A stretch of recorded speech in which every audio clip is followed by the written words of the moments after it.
आरोग्यमंत्री तानाजी सावंत यांचे पुतणे अनिल सावंत यांनी घेतली शरद पवारांची भेट। विधानसभा लढवायची इच्छा, वेळ आल्यावर बघू, अनिल सावंत यांचं विधान।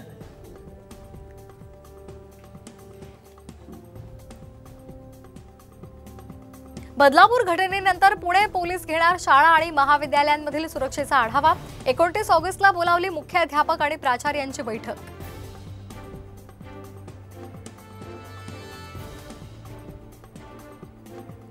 सोमवारपासून बदलापूरमधील आदर्श शाळा पूर्ववत सुरू होण्याची शक्यता। चिमुरड्यांवर अत्याचाराच्या घटनेनंतर उपशिक्षणाधिकाऱ्यांची प्रशासक म्हणून नियुक्ती।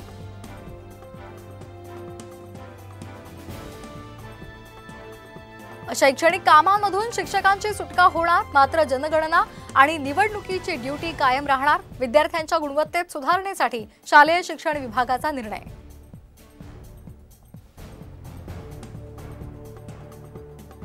मनमाडमध्ये ढगफुटीसारखा पाऊस, पावसामुळे शेतात 5 फुटांपेक्षा मोठा खड्डा।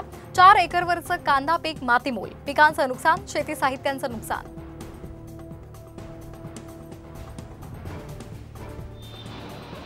विदर्भातील अप्पर वर्धा धरणाचे 11 दरवाजे उघडले। धरण 87% भरल्यामुळे अमरावती शहराचा पाण्याचा प्रश्न मिटला, मात्र नदीकाठच्या गावांना सतर्कतेचा इशारा। मुसळधार पावसामुळे बीड ते परळी मार्गावरील पर्यायी पूल वाहून गेला। दोन्ही गावांचा संपर्क तुटला, वाहतूक ठप्प झाल्यामुळे प्रवासी त्रस्त। रत्नागिरीमधील अणुस्कुरा घाटामध्ये दरड कोसळली, वाहतूक ठप्प। दरड हटवण्याचं काम युद्ध पातळीवर सुरू, पर्यायी मार्ग वापरण्याचं प्रशासनाचं आवाहन।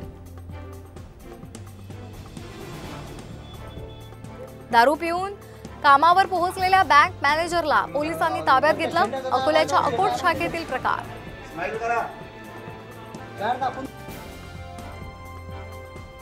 भारतीय क्रिकेट संघाचा सलामीवीर शिखर धवनकडून आंतरराष्ट्रीय क्रिकेटमधून निवृत्ती, एक्स अकाउंटवरून केलं जाहीर।